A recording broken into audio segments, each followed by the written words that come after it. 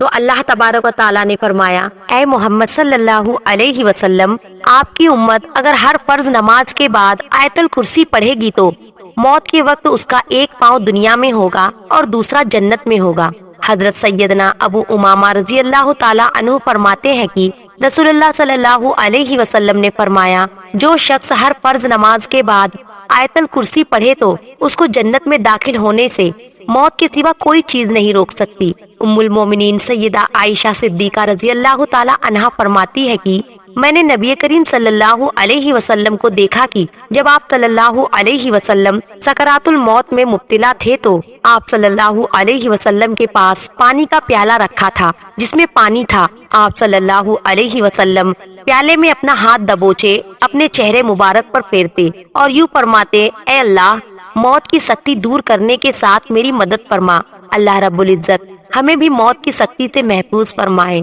آمین۔ ناظرین، کمنٹ میں اللہ تعالیٰ کے 99 ناموں میں سے ایک نام ضرور ٹائپ کریں۔ محترم ناظرین، امید ہے کہ آپ کو ہماری یہ ویڈیو پسند آئی ہوگی۔ ایسی اور اسلامی واقعات اور معلومات حاصل کرنے کے لیے ہمارے چینل کو ضرور سبسکرائب کریں اور دل اجازت دے تو ویڈیو کو دوسروں تک لازمی پہنچائیں۔